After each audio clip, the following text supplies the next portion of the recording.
जय हिंद साथियों, fin IAS के यूट्यूब प्लेटफॉर्म पे आप सभी का स्वागत है। यूपीएससी सीएससी हिंदी साहित्य ऑप्शनल के अंतर्गत वीडियो लेक्चर संख्या 10 में हम आज की विषय वस्तु की बात करेंगे। तो प्रश्न पत्र 1 के अंतर्गत आप देख रहे हैं कि खंड क लिखा हुआ है और सिलेबस में दिया हुआ है कि हिंदी भाषा और नागरी लिपि का इतिहास। ये यूपीएससी सीएससी का हमारा क्लास है और इसके अंतर्गत अब तक हमने 7 टॉपिक जो है सिलेबस के अनुसार कंप्लीट कर लिया है। आज जो है हमारा टॉपिक जो है 8वां टॉपिक है, यानी खंड क के अंतर्गत 8वां टॉपिक जो सिलेबस में लिखा हुआ है एज इट इज हम वही लिख करके आते हैं, पहले से लिख लेते हैं और विषय वस्तु के रूप में निर्धारित रहता है कि हमें आज ये पढ़ना है, तो उसी चीज़ों पे चर्चा करते हैं। तो आज जो हमारा टॉपिक है इसी पे हमारा पूरा लेक्चर जो है कंप्लीट होगा। 1 घंटे का लेक्चर होता है और हम हिंदी साहित्य को 350 घंटे का टारगेट लिए हुए हैं ख़त्म करने का। देखते हैं 340 होता है या 360 जाता है, आगे पीछे हो सकता है। मतलब एक अनुमान के अनुसार हम 350 घंटे का टारगेट लिए हुए हैं और इसको ख़त्म करने का भी टारगेट लिए हुए हैं कि जनवरी 2027 तक कंप्लीट हो जाएगा। इसका भी हम टारगेट लिए हुए हैं। तो टारगेट और घंटे जो है हम निर्धारित करके चल रहे हैं। ये इसमें तो हो सकता है कि आगे पीछे हो जाए, लेकिन जनवरी 2027 मतलब जनवरी के एंड तक ख़त्म होते होते हम पूरा हिंदी साहित्य का जो कोर्स है पूरा यूट्यूब पे पूरा 350 घंटे का जो है पूरा कोर्स कंप्लीट करवा देंगे। जिसका हिंदी साहित्य ऑप्शनल होगा वो अपना देख करके यहाँ से कवर कर सकते हैं। और यहाँ पे पर यानी कि इस लेक्चर को देखने से ये फ़ायदा भी हो सकता है कि आपको कोई भी बुक नहीं खरीदना है, कोई भी बुक नहीं खरीदना है। जितना से हम आपको लिख करके दे रहे हैं बस उसको आप ध्यान में रखेंगे, याद रखेंगे। अब बस जा करके क्वेश्चन आएगा तो आप क्वेश्चन में खुद ब खुद देख लेंगे कि क्वेश्चन आया हुआ है कि नहीं पढ़ाए हुए से। अगर 500 मार्क्स का क्वेश्चन यानी कि ऑप्शनल होता है, 500 मार्क्स का ऑप्शनल होता है, ठीक है, तो हम यहाँ पे दावे के साथ कह सकते हैं कि 480 या 470 जो है क्वेश्चन आपको ये वीडियो लेक्चर से देखने के लिए मिल जाएगा। 470 मार्क्स का वीडियो लेक्चर से मिल जाएगा और 30 मार्क्स जो है वो आपको जो है कहाँ से कंप्लीट करना है, तो PYQ जब हम करवाएंगे PYQ सॉल्व, तो PYQ लिखते लिखते आप में वो भी क्षमता विकसित हो जाएगा। तो 500 में 500 वो कंप्लीट हो जाएगा। लेकिन आप जब आंसर राइटिंग करते हैं तो 500 का जब आप आंसर राइटिंग करते हैं तो 500 आपको मार्क्स नहीं मिलता है। 300, 350, 380, 370 यहाँ तक आपको नंबर हमारे लेक्चर देख करके आप उठा सकते हैं आसानी से, जो कि ऑप्शनल में हिंदी साहित्य हाई स्कोरिंग माना जाता है। तो यहाँ पे आप लगे रहेंगे। लेकिन इसको पढ़ने से पहले जो है आज का हमारा कुछ मोटिवेशनल लाइन है, विचार है। वो क्या है, तो एक दिन में जब आपके सामने कोई समस्या ना आए आप सुनिश्चित हो सकते हैं कि आप गलत रास्ते पर चल रहे हैं। ये जो पंक्ति है ये पंक्ति है विवेकानंद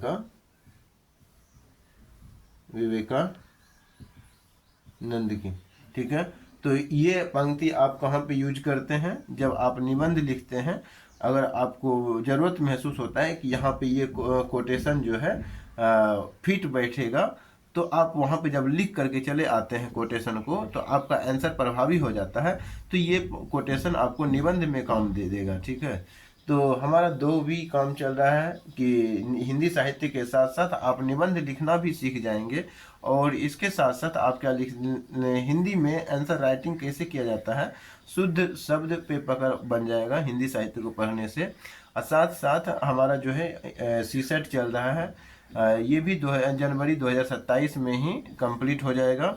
और इसके मतलब कि एवज में अब हम कुछ समय में ही प्रीलिम्स के लिए जीएस भी स्टार्ट करने वाले हैं इसी चैनल पे, ठीक है। तो केवल प्रीलिम्स ओरिएंटेड रहेगा। मतलब प्रीलिम्स पास करना एक चुनौती हो जाता है। तो इसीलिए हम इस मुहिम को लेकर आए हैं जिसमें कि हम थ्योरी जो पढ़ाएंगे हिस्ट्री, पॉलिटी, ज्योग्राफी जो भी होता है, साइंस एंड टेक्नोलॉजी, एनवायरमेंट, वो सब करंट अपडेटेड होगा। ठीक है, 100% करंट अपडेटेड होगा। और साथ साथ करंट को भी हम इसमें जोड़ करके ही पढ़ाएंगे ताकि किसी प्रकार की समस्या ना उत्पन्न हो। तो चलिए आज का विषय वस्तु पे हम चर्चा करना चालू करते हैं। आई होप कि आप इसको लिख लिए होंगे और इसको हेडिंग में दे देंगे, नहीं दिए होंगे तो अभी दे देंगे, अभी हम भी देंगे हेडिंग, आप भी दे देंगे हेडिंग।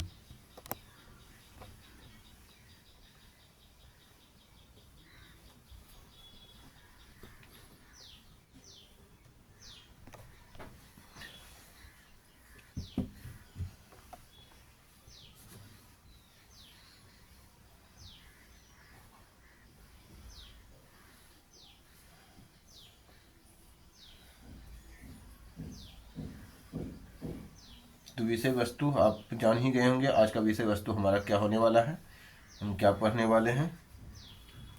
तो पहले यहाँ पे हम लिख देते हैं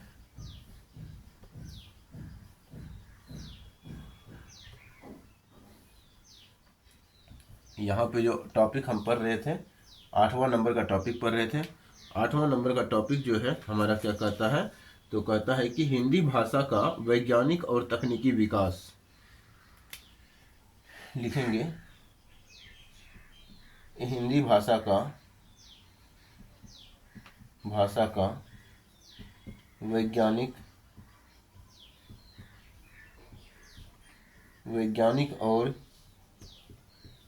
और तकनीकी विकास। ठीक है, तकनीकी, एक मिनट सॉरी, तकनीकी विकास जो है ऐसे हो जाएगा, तकनीकी विकास।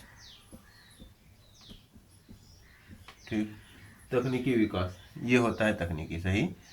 और कोई लिखता है ऐसा, तो इसी कारण से हम संकेत कर दिए कि यहाँ पे दोनों में बड़ी की मात्रा देंगे। हाँ, कभी कभी ऐसा आप संकेत के रूप में समझ सकते हैं कि शब्द शुद्धि इस प्रकार से भी आपका कंप्लीट हो जाएगा। तो यहाँ पे इस टॉपिक में हमें क्या क्या पढ़ना है उसकी अभी हम चर्चा कर लेते हैं। अगर हम इसकी चर्चा करें तो इसमें जो हम पहले परिचय को देखेंगे। तो परिचय की अगर हम बात करें, पहले परिचय देखेंगे, उसके बाद दूसरा पॉइंट जो होगा हमारा ऐतिहासिक पृष्ठभूमि,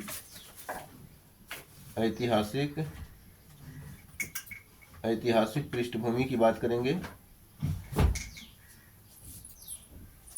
ऐतिहासिक पृष्ठभूमि की बात करेंगे और उसके बाद जो है मतलब ऐतिहासिक पृष्ठभूमि में ही क्या आ जाएगा, प्रारंभिक दौर में वैज्ञानिक विकास। इसी के मतलब इसी में आ जाएगा क्या, प्रारंभिक दौर में हिंदी का वैज्ञानिक विकास लिखेंगे। और प्रारंभिक दौर में हिंदी का वैज्ञानिक विकास ऐतिहासिक पृष्ठभूमि के अंतर्गत ये देखना है। और अगला पॉइंट की अगर हम चर्चा करें तो वैज्ञानिक शब्दावली और अनुवाद कार्य, ये भी देखेंगे। तो वैज्ञानिक शब्दावली और अनुवाद कार्य, इस पे चर्चा करने के बाद अगला टॉपिक जो होगा हमारा इसी के अंतर्गत वो हो जाएगा तकनीकी क्षेत्र में हिंदी का विकास। तकनीकी क्षेत्र में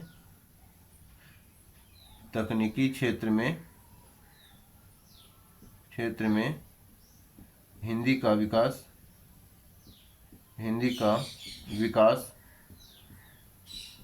तकनीकी क्षेत्र में हिंदी का विकास पढ़ने के बाद जो है शिक्षा और अनुसंधान में हिंदी के प्रयोग। तो यहाँ पे आप अगला पॉइंट भी इसमें देंगे कि इसमें अगला पॉइंट के रूप में क्या दे सकते हैं, तो तकनीकी क्षेत्र में, ये तकनीकी क्षेत्र में हिंदी का विकास ये हो गया।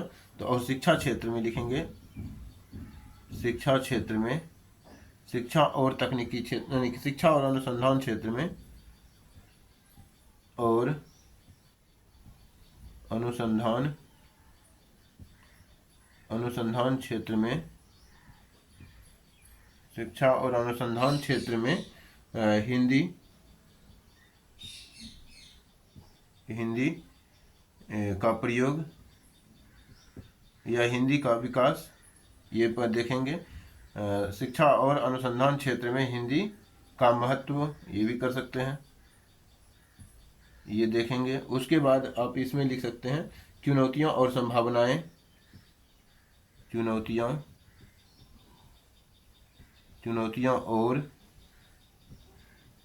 और संभावनाएं, चुनौतियां और संभावनाएं। और लास्ट पॉइंट में आप देखेंगे इसमें निष्कर्ष लिख करके हम इसमें इस टॉपिक को ख़त्म कर देंगे, निष्कर्ष। ठीक है, तो ऐसा ही प्रश्न, मतलब इसी से ऐसा ही फ्रेमिंग करके प्रश्न पूछा जाता है। तो हम इसको पार्ट बाय पार्ट बांट लिए।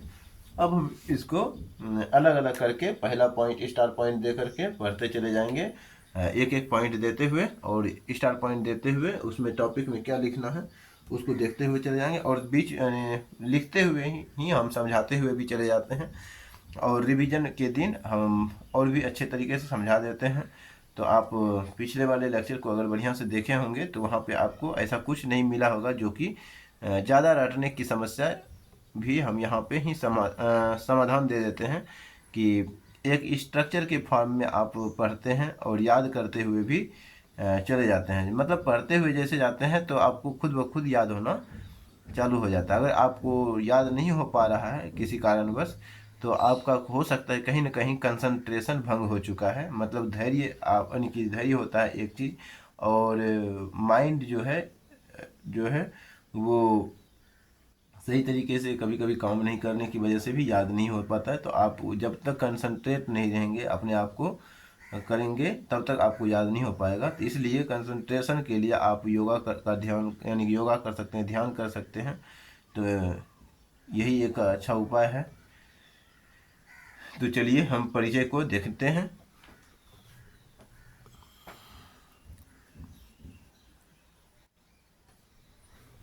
हम उम्मीद कर रहे हैं कि ये पॉइंट आपने लिख लिया होगा। अब हम इसको हटा देते हैं।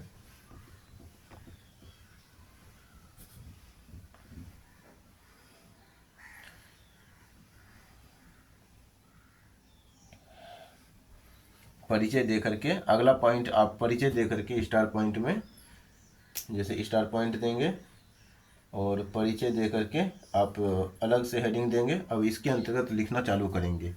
ठीक है, अब हमारा कलम फटाफट चलेगा और अपना कलम भी फटाफट चलाते रहना है। लिखेंगे कि हिंदी भाषा का विकास, इसमें लिखेंगे हिंदी भाषा का विकास, हिंदी भाषा का विकास केवल साहित्यिक या केवल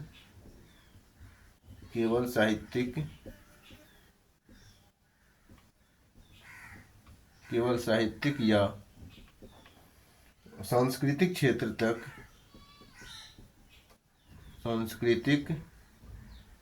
साहित्यिक या सांस्कृतिक क्षेत्र तक,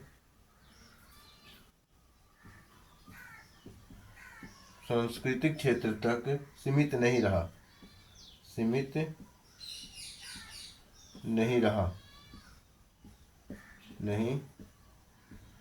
नहीं रहा, बल्कि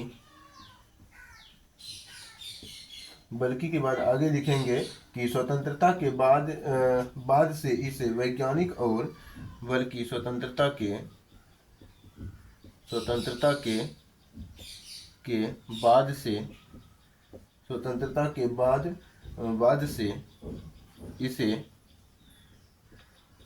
के बाद से इसे वैज्ञानिक और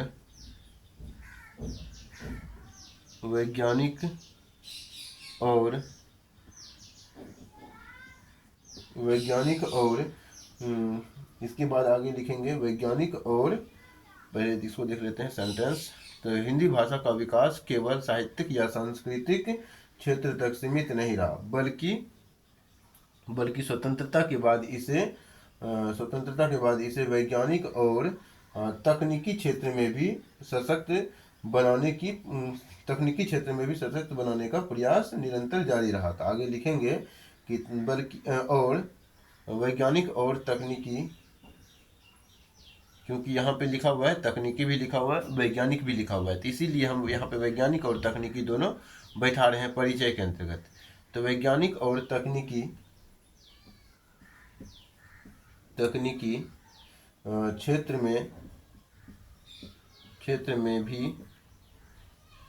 क्षेत्र में भी सशक्त बनाने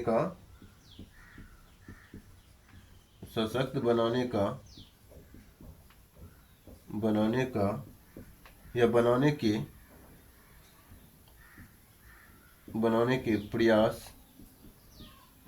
बनाने के प्रयास निरंतर जारी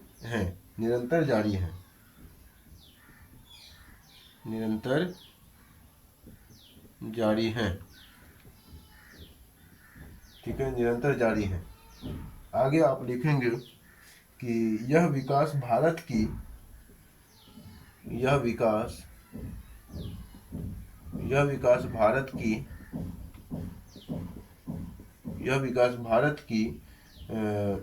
फिर यह विकास भारत की आधुनिकता और, ठीक है, यह विकास भारत की आधुनिकता और ज्ञान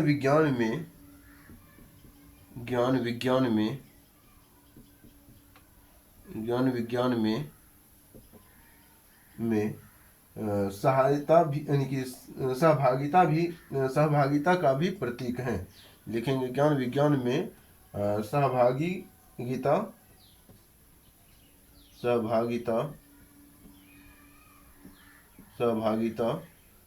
का भी प्रतीक है।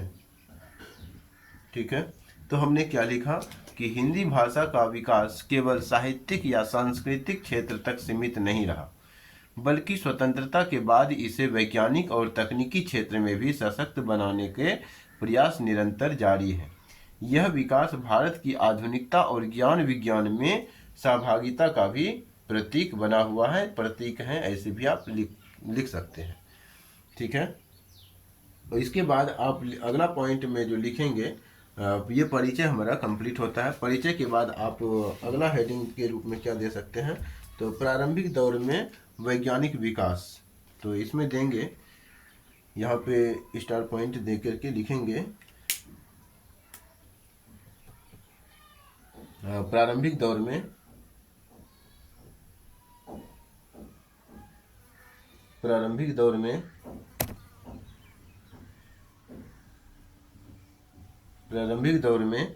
वैज्ञानिक विकास,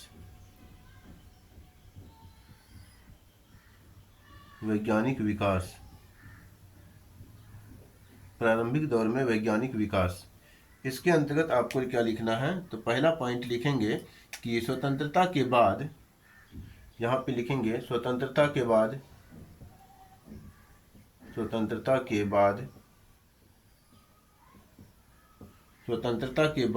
भारत ने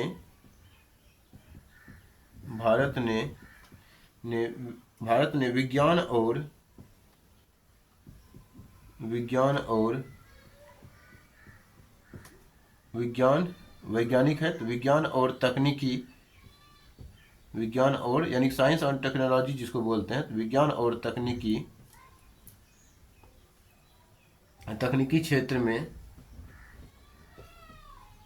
तकनीकी क्षेत्र में आत्मनिर्भर बनने की दिशा में,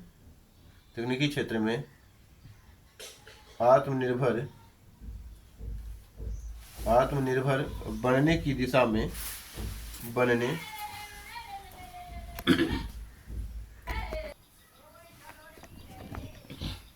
हाँ, तो चलिए फिर से स्टार्ट करते हैं। यहाँ से हमारा वीडियो रोकना पड़ा था क्योंकि बगल के वृक्ष पे एक बंदर आ गया था। ठीक है, तो उसी को थोड़ा सा हटाने के लिए चले गए थे, जिस कारण से थोड़ा क्लास में व्यवधान उत्पन्न हुआ, इसके लिए क्षमा चाहूँगा। लेकिन करें भी तो क्या करें, हमारा जो पूरा परिवेश है ना, वो पूरा एक पर्यावरणीय परिवेश है, जहाँ पे आपको पक्षियों के आवाज़ करते हुए आवाज़ मिलेंगे, कुछ आसपास के मनुष्य प्राणी का भी आवाज़ मिलेंगे। ठीक है, तो वो गांव के घर में यानी गांव के एरिया में ऐसा होता है। शहर का अगर रूम होता है ना, तो वहाँ पे साउंड फ्री रूम होता है। साउंड मतलब बाहर से प्रवेश नहीं करता है रूम में, आप शांति से वीडियो बना सकते हैं। लेकिन यहाँ पे जो है थोड़ा सा बाहरी आवाज़ भी आपको आ सकते हैं, तो इसके लिए आपको ध्यान नहीं देना है और अपने पढ़ाई पे ध्यान देना है। जो हम लिख रहे हैं उस पे ध्यान देना है। तो यहाँ पे हम क्या बता रहे थे, प्रारंभिक दौर में वैज्ञानिक विकास की बात कर रहे थे। तो स्वतंत्रता के बाद भारत ने विज्ञान और तकनीकी क्षेत्र में आत्मनिर्भर बनने लिखा रहे थे, आत्मनिर्भर बनने की दिशा में जो है अपना प्रयास कर रहे थे। तो यहाँ पे आगे आप लिखेंगे कि आत्मनिर्भर बनने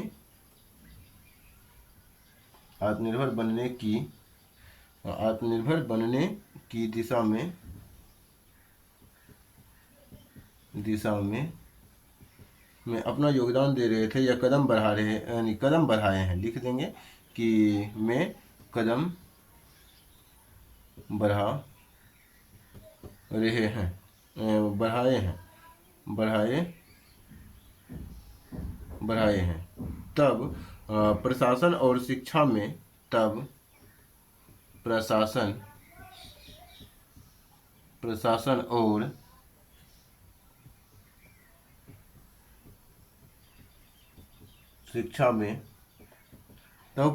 और शिक्षा में हिंदी का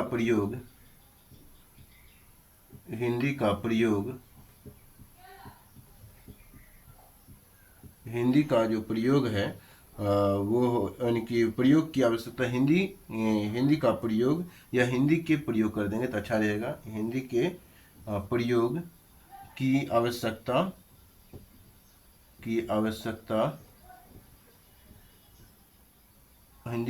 की आवश्यकता महसूस हुई।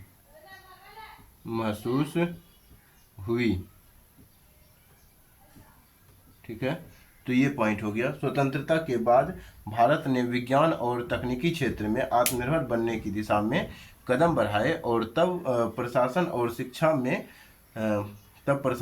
शिक्षा में हिंदी के प्रयोग की आवश्यकता महसूस हुई।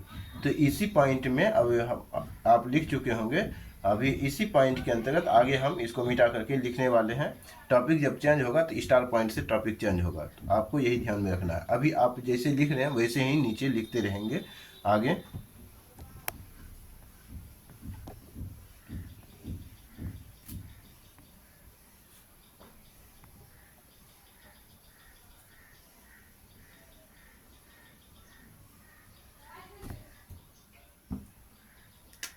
लिखेंगे कि 1950 के दशक में हिंदी में वैज्ञानिक शब्दावली, लिखेंगे यहाँ अगला पॉइंट के रूप में कि 1950 के दशक में 1950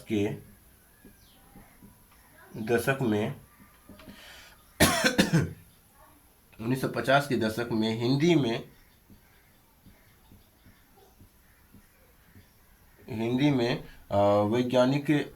में वैज्ञानिकता या फिर वैज्ञानिक शब्दावली लिखेंगे। तो हिंदी में वैज्ञानिक शब्दावली वैज्ञानिक शब्दावली के निर्माण का कार्य, शब्दावली के निर्माण का कार्य, वैज्ञानिक शब्दावली के निर्माण का कार्य जो है यानी कि 1950 के दशक में हिंदी में वैज्ञानिक शब्दावली के निर्माण का कार्य जो है ये क्या होगी, तो शुरू हुआ। ठीक है, तो इसमें वैज्ञानिक की एक मिनट थोड़ा सा डिस्टर्ब हो रहा है। तो यहाँ पे आप लिखेंगे 1950 के दशक में हिंदी में वैज्ञानिक शब्दावली के निर्माण का कार्य शुरू हुआ। ठीक है, शुरू हुआ ऐसा ही लिखेंगे, शुरू हुआ। ठीक, और उसके आगे लिखेंगे इसके लिए केंद्र सरकार ने इसके लिए थोड़ा स्पीड पकड़ना पड़ेगा, नहीं तो हमको भी दिखने में नहीं बनता है। इसके लिए इसके लिए क्या हुआ, तो केंद्र सरकार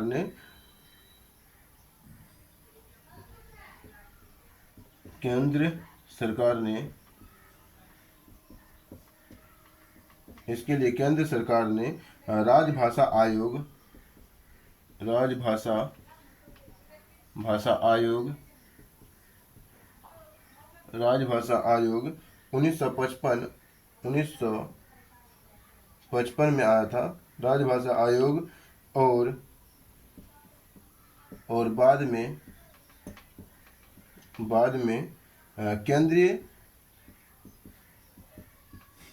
केंद्रीय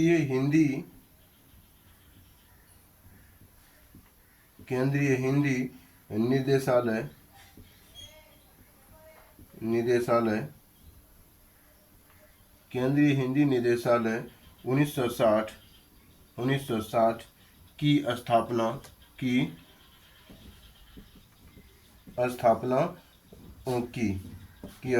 की गई। ठीक है, उसके बाद आगे के पॉइंट में आप लिखेंगे कि इस संस्थाओं ने यानी इन संस्थाओं ने विज्ञान, गणित, अभियांत्रिकी, चिकित्सा, इन संस्थाओं ने विज्ञान, गणित, अभियांत्रिकी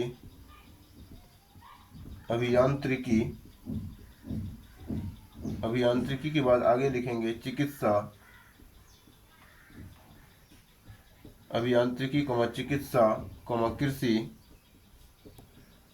कृषि,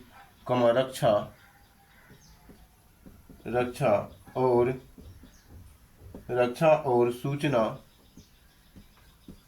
और सूचना प्रौद्योगिकी,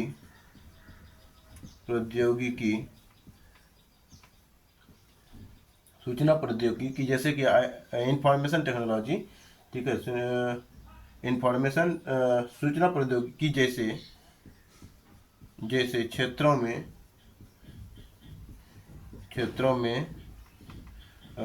क्षेत्रों या के लिए हिंदी शब्दावली, क्षेत्रों के लिए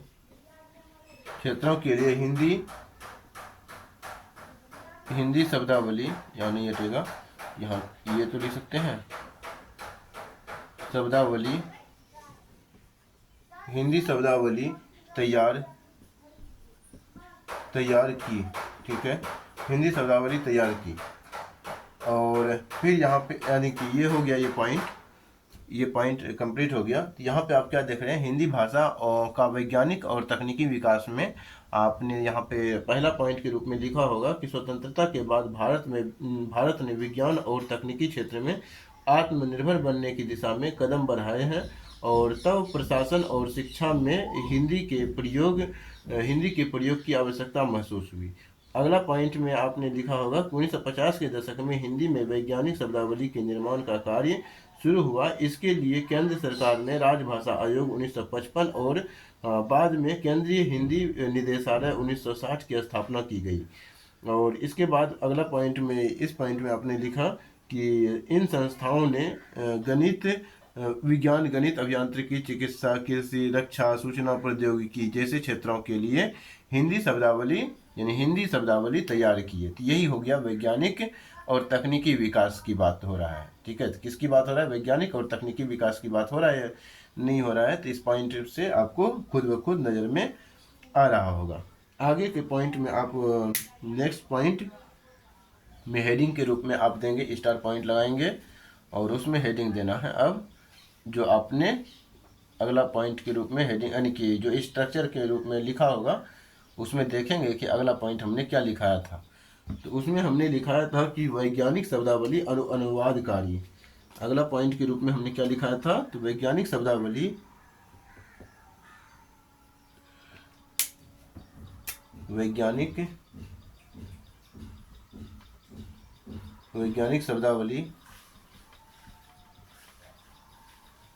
और अनुवाद कार्य, वैज्ञानिक शब्दावली और अनुवाद कार्य। अब इसके अंतर्गत हमें क्या लिखना है तो वो देखेंगे।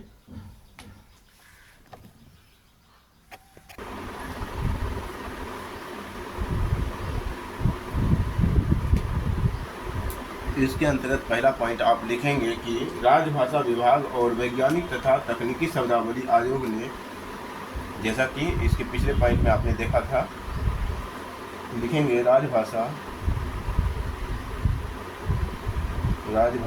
और राजभाषा विभाग और राजभाषा विभाग और वैज्ञानिक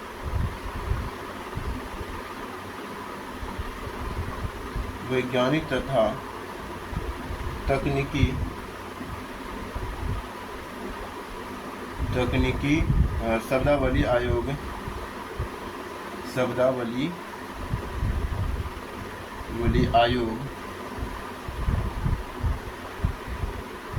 शब्दावली आयोग ने अब तक लाखों वैज्ञानिक शब्दों को लाखों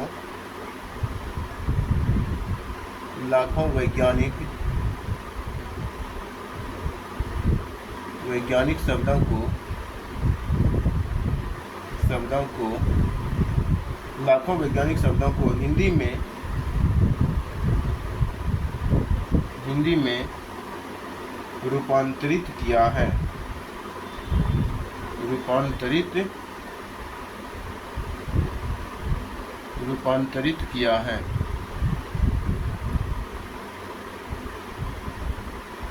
फिर अगला पॉइंट आप लिखेंगे इसी के अंतर्गत, जैसे पहले दे देना है, जैसे केमिस्ट्री को CHEMISTRY, केमिस्ट्री के लिए क्या प्रयोग किया, रसायन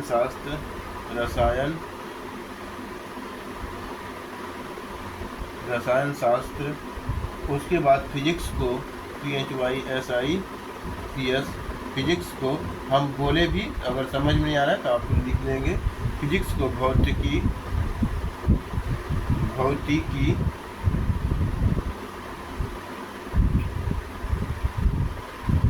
भौतिकी और बायोलॉजी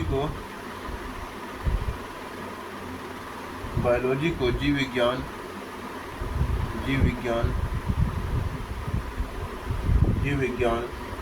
कंप्यूटर को संगणक,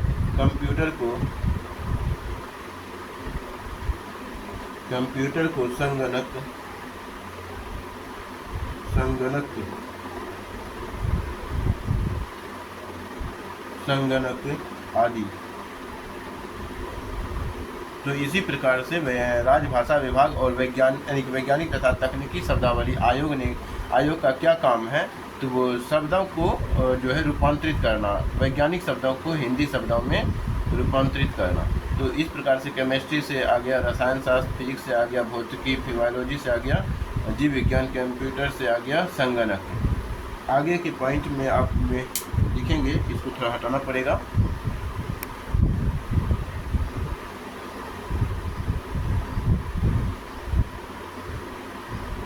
उदाहरण आपने दे दिया होगा, हम उम्मीद करके यही चल रहे हैं कि आप लिखते हुए जा रहे होंगे।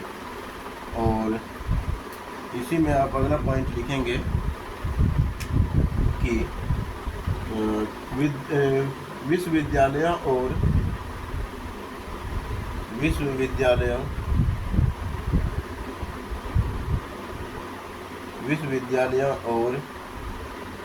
और तकनीकी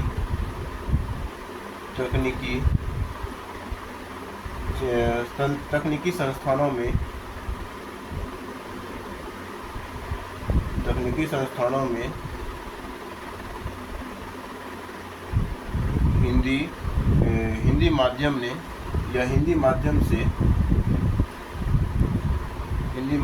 से अध्ययन सामग्री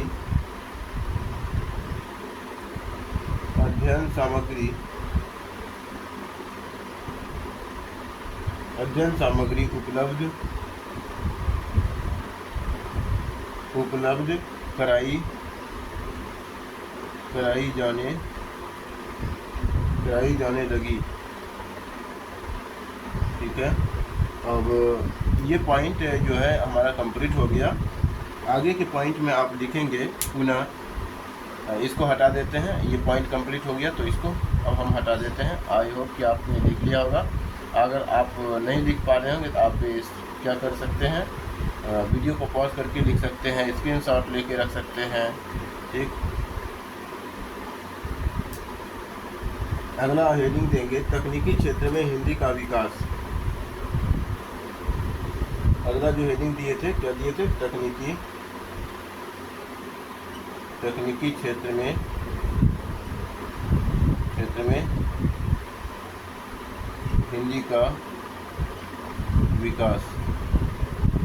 ठीक है, तकनीकी क्षेत्र में हिंदी के विकास में आप पढ़ेंगे कि किस प्रकार सूचना प्रौद्योगिकी यानी आईटी और डिजिटल युग में हिंदी ने विशेष प्रगति की है। तो यहाँ पे लिखेंगे कि सूचना प्रौद्योगिकी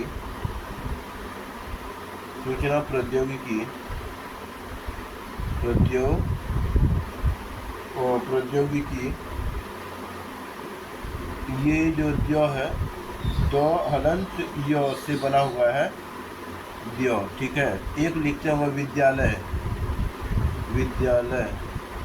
एक कोई ऐसे भी लिखता होगा विद्यालय। बच्चा में आप ये विद्यालय के बदला में ये लिखते होंगे, जो कि गलत होता होगा, टीचर के द्वारा गलत किया जाता होगा, ये सही होता है। इसी विद्यालय को ऐसे भी लिख सकते हैं यानी कि दो हलंत या लय, ऐसे भी लिख सकते हैं। अगला जो होता है जैसे गंगा है ना, गंगा ऐसे लिखते हैं, लेकिन कोई गंगा को ऐसे भी लिखता है ग अंगा में हलंत गा। ठीक है, ये क्यों लिखता है ये भी हम हो सकता है कि टाइम अगर बचेगा आज तो आज ही हम बता देंगे, नहीं तो हम अगले लेक्चर में ये बताएंगे जरूर। ये पंचमाक्षर के नियम का यानी कि पंचमाक्षर के नियम में आता है। ठीक है, तो देखिए इसको हम हटा देते हैं। तो ये हम बता रहे थे सूचना प्रौद्योगिकी और यानी सूचना प्रौद्योगिकी आईटी और डिजिटल युग में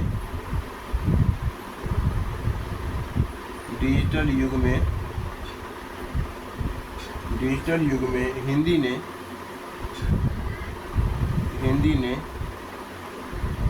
विशेष प्रगति की है। विशेष प्रगति की है।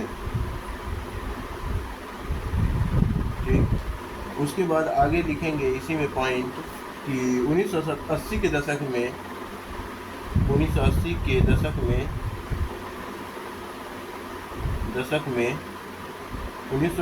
दशक में हिंदी कंप्यूटर कोडिंग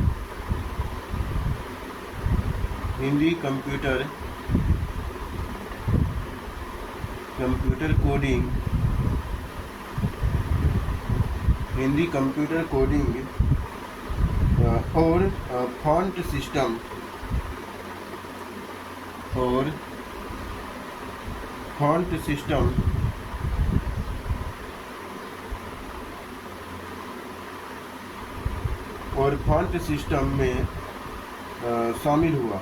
मतलब हिंदी जो है कंप्यूटर कोडिंग और फॉन्ट सिस्टम में क्या हुआ, शामिल हुई। ठीक, आगे अगला पॉइंट के रूप में लिखेंगे कि देवनागरी लिपि के लिए यूनिकोड विकसित होने के बाद देवनागरी लिपि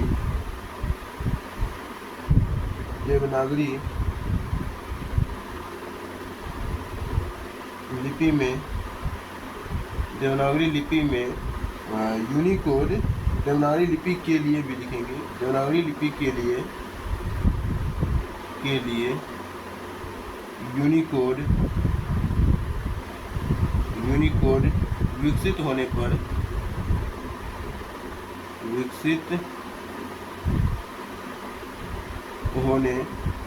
के बाद विकसित होने के बाद इंटरनेट पर हिंदी का प्रयोग तेजी से बढ़ा। होने के बाद इंटरनेट पर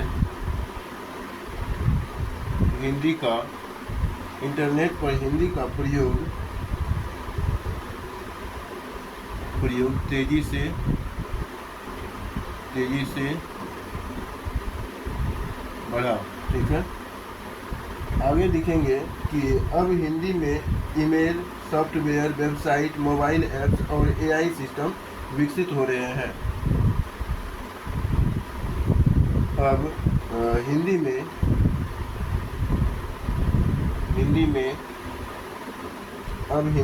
ईमेल, सॉफ्टवेयर,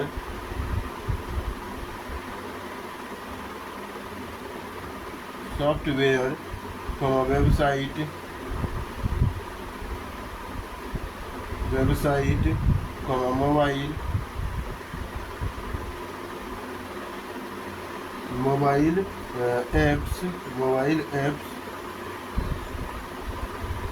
मोबाइल ऐप्स और एआई सिस्टम विकसित हो रहे हैं। एआई सिस्टम विकसित हो रहे हैं।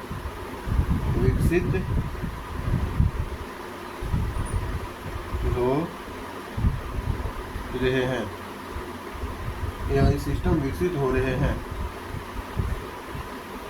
फिर आगे लिखेंगे इसी के अंतर्गत इसको अगर लिख लिए होंगे तो इसको हम हटा रहे हैं।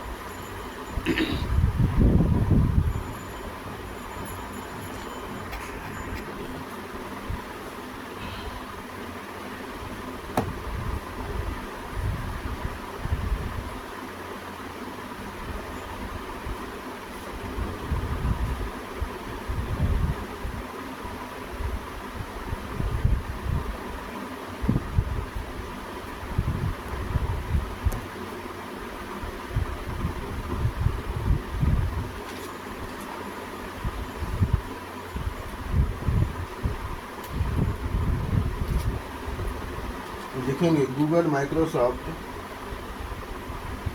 इसी में लिखेंगे गूगल। ये तो पेन चेंज कर लेते हैं।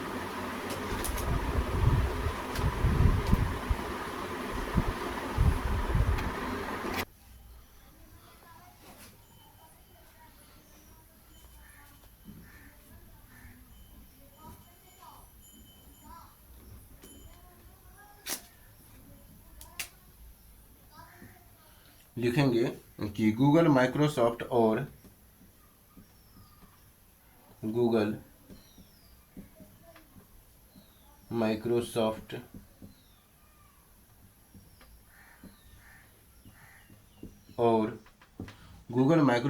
और भारत सरकार की भाषा टेक्नोलॉजी पहल और भारत सरकार की भाषा टेक्नोलॉजी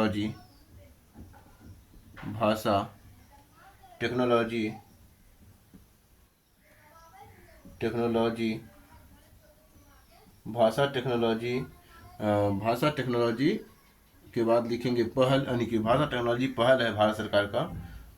भाषा टेक्नोलॉजी पहल जो है भाषा टेक्नोलॉजी पहल के तहत मशीन ट्रांसलेशन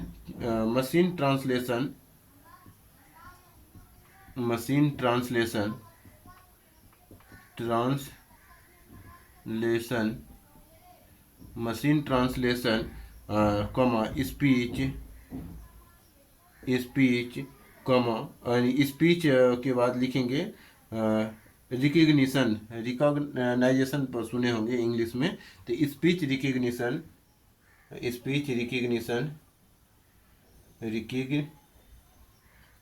रिकग्निशन जो होगा तो रिकग्निशन, ठीक है,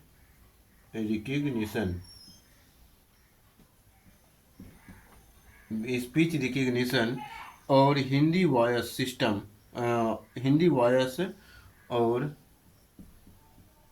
और हिंदी वॉयस, यानी कि वॉइस जो होता है, आवाज़ जो होता है, उसको कहते हैं वॉयस सिस्टम, यानी voice assistant, voice assistant, voice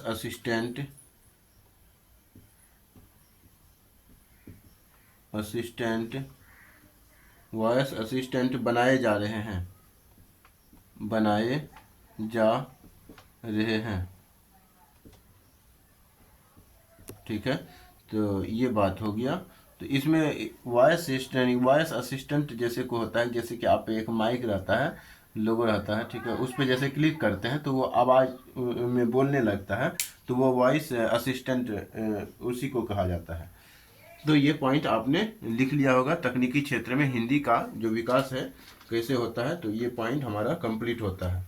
इसके बाद आगे हम लिखेंगे, आगे एक पॉइंट और है, उसको लिख करके 2-3 पॉइंट और हैं, उसको लिख करके हम इस लेक्चर को समाप्त करेंगे।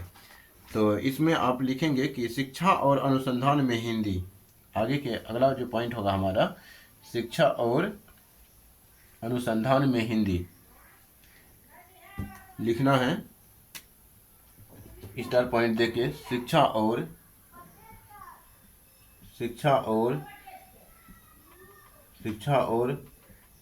अनुसंधान, शिक्षा और अनुसंधान में हिंदी। ठीक है, तो इसके अंतर्गत आपको लिखना है कि हिंदी माध्यम में इंजीनियरिंग, हिंदी माध्यम में इंजीनियरिंग,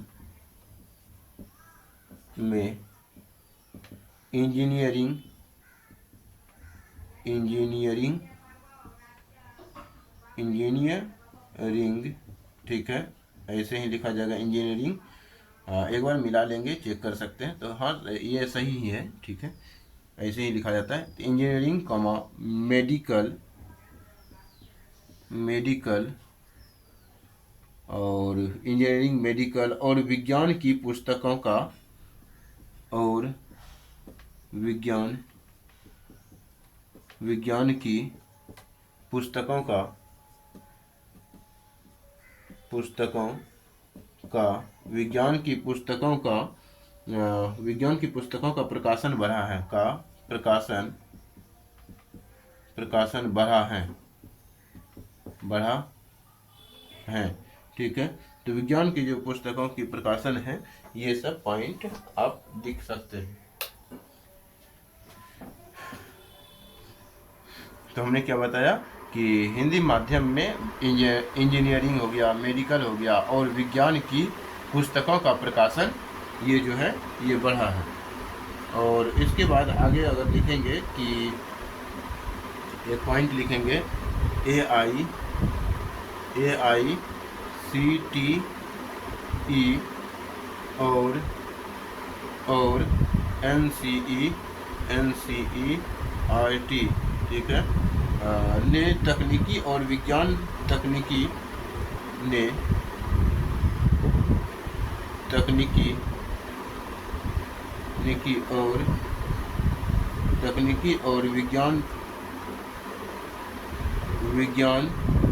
और विज्ञान शिक्षा के लिए विज्ञान तकनीकी और विज्ञान शिक्षा के लिए तकनीकी और विज्ञान शिक्षा के लिए हिंदी को बढ़ावा दिया है, के लिए हिंदी को बढ़ावा दिया है। ठीक है, और अगला पॉइंट इसी में अगर लिखना हो तो आप लिख सकते हैं कि वैज्ञानिक अनुसंधान पत्रिकाओं, वैज्ञानिक अनुसंधान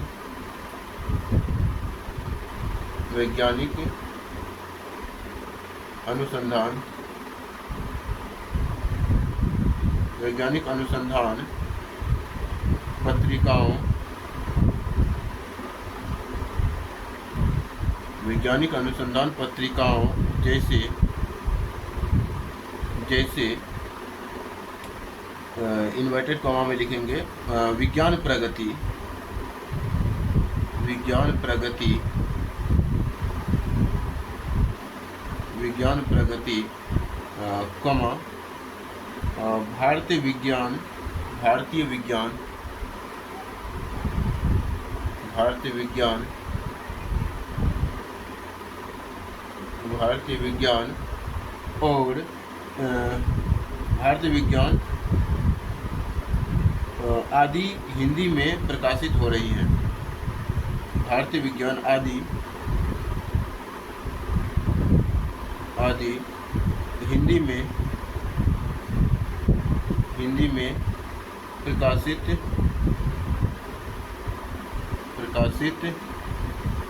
हो रही हैं। ठीक है, हो रही है। तो ये पॉइंट हो गया हमारा शिक्षा और अनुसंधान में हिंदी किस प्रकार से आगे बढ़ा है, तो इसको भी हमने देख लिया है। अब हम चुनौतियां और संभावनाओं की चर्चा करेंगे। तो आप इसको मिटा करके, मतलब आप थोड़ी मिटाएंगे, हम मिटाएंगे ना। आप अगला पॉइंट में आप हेडिंग देंगे कि चुनौतियां और संभावनाएं। ठीक है, आपको नहीं मिटाना है, आप मिटाएंगे तब तो आपकी कॉपी का खेल ही हो जाएगा। ठीक है ना, आप समझ रहे हैं ना क्या खेल हो जाएगा आपकी कॉपी का। तो लिखेंगे चुनौतियां और संभावनाएं।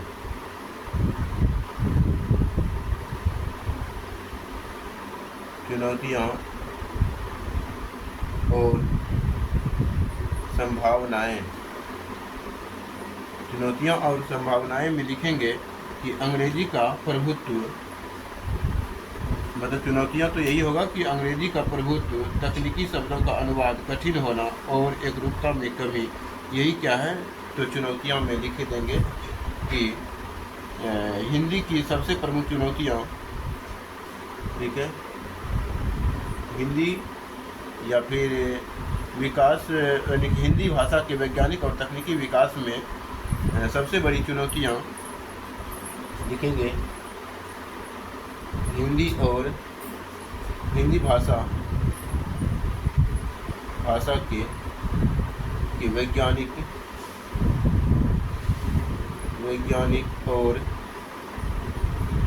और तकनीकी विकास में किसकी बात कर रहे हैं, चुनौतियों की बात कर रहे हैं। तो विकास में सबसे बड़ी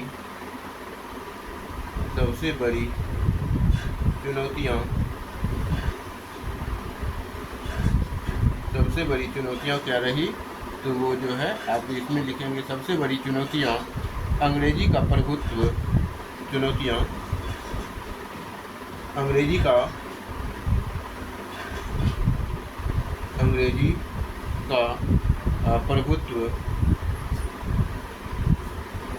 का प्रभुत्व, उसके बाद लिखेंगे तकनीकी शब्दों का अनुवाद, तकनीकी शब्दों का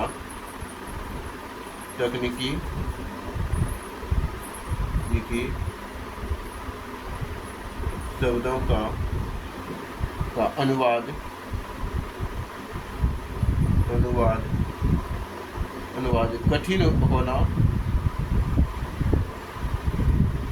कठिन होना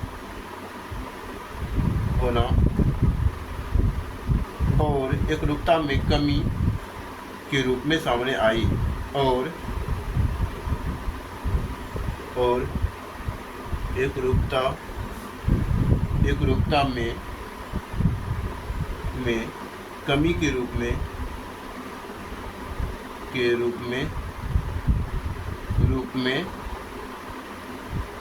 में सामने आई।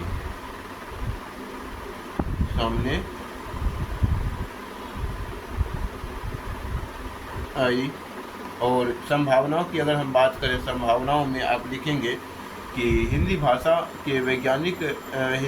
का वैज्ञानिक और तकनीकी विकास की संभावनाएं लिखेंगे आर्टिफिशियल इंटेलिजेंस। इसी में आप डायरेक्ट लिखेंगे कि आर्टिफिशियल इंटेलिजेंस आर्टिफिशियल यानी AI आर्टिफिशियल इंटेलिजेंस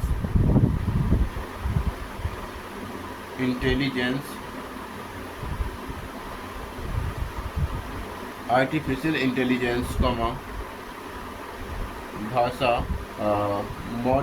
मॉडलिंग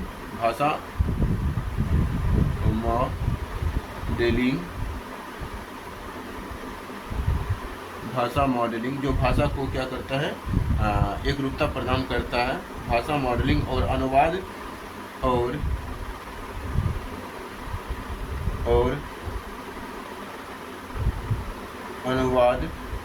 और अनुवाद इसके बाद लिखेंगे अनुवाद तकनीक के माध्यम से और अनुवाद तकनीक के माध्यम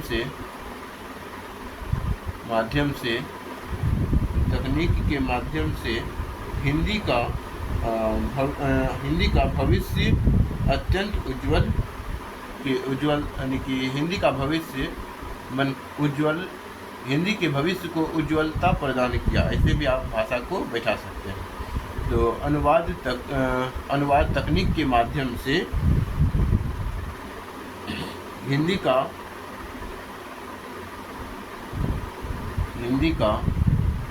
भविष्य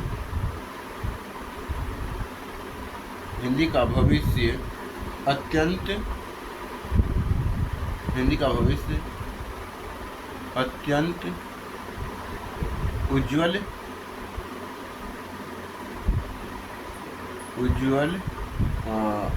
उज्ज्वल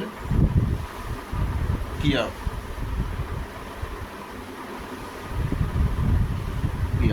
तो यही संभावनाएं के अंतर्गत आप लिखेंगे। एक और जहां आर्टिफिशियल इंटेलिजेंस का जो है फ़ायदा है, तो उससे ज़्यादा कहीं न कहीं नुकसान भी है। लेकिन इसको अगर सीमित प्रयोग किया गया तो ये हमारे लिए संभावनाएं बन के उभरेगी। अगर इसको आर्टिफिशियल इंटेलिजेंस को हर क्षेत्र में इसको उतार दिया जाए तो मानव के अस्तित्व पे जो है खतरा पैदा करेगा। इस प्रकार से कोई न कोई निबंध भी आपसे पूछ सकता है, तो इसके लिए भी आप तैयार रहेंगे क्या लिखना है। तो हालांकि हमने वीडियो यानी कि ये जो है आप देखते होंगे यूट्यूब को, उसमें पोस्ट के माध्यम से हम लिखते हैं किसी न किसी टॉपिक पे। तो आर्टिफिशियल इंटेलिजेंस पे हमने जो नुकसान है उसके बारे में हमने पोस्ट पे लिखा हुआ है, और उसको आप अगर पढ़ेंगे उसमें आप निबंध को भी आप बेहतर लिख पाएंगे, ऐसे अगर निबंध आता है तो। अगला अब जो हम लिखेंगे थोड़ा सा बचा हुआ है हमारा पार्ट निष्कर्ष लेकर के हम समाप्त कर देंगे इस लेक्चर को। तो आप निष्कर्ष टॉपिक हेडिंग देंगे और निष्कर्ष लेकर के समाप्त करेंगे।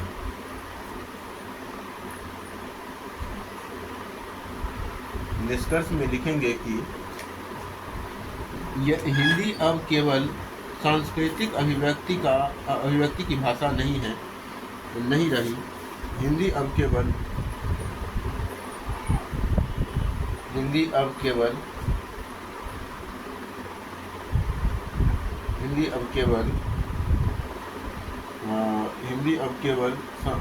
ये ठीक रहेगा, केवल ठीक है, केवल ही हिंदी अब केवल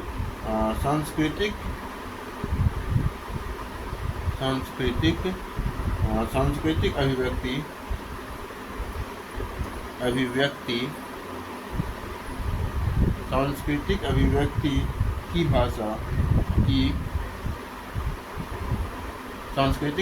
की भाषा नहीं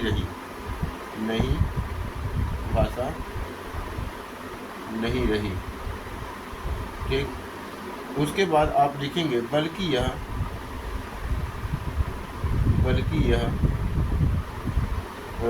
विज्ञान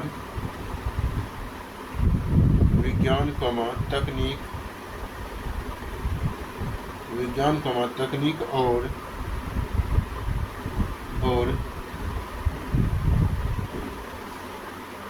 डिजिटल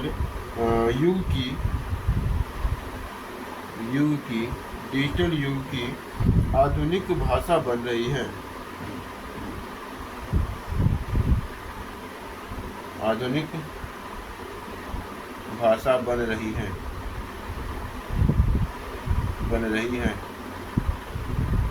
आधुनिक भाषा बन रही है। सरकारी नीतियों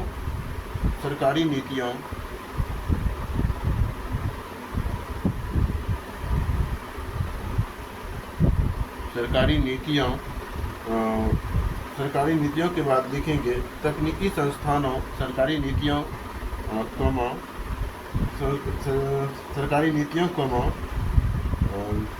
तकनीकी संस्थानों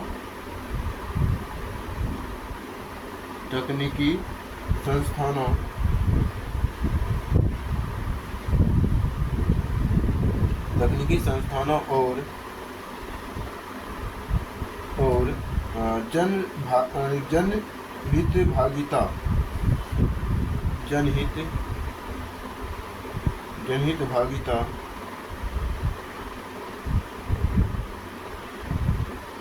जनहित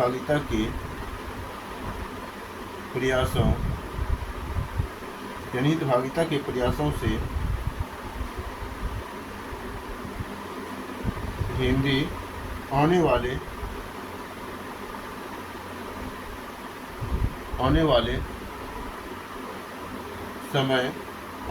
समय में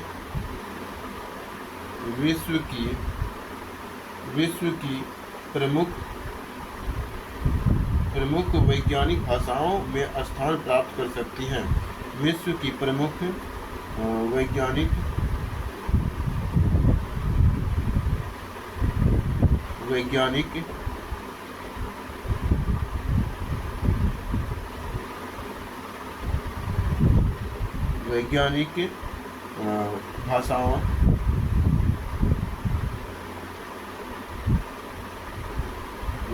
भाषाओं में स्थान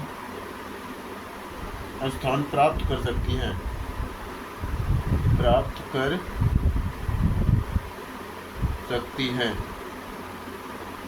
ठीक है, इस प्रकार से हमारा ये टॉपिक कंप्लीट होता है। ठीक है,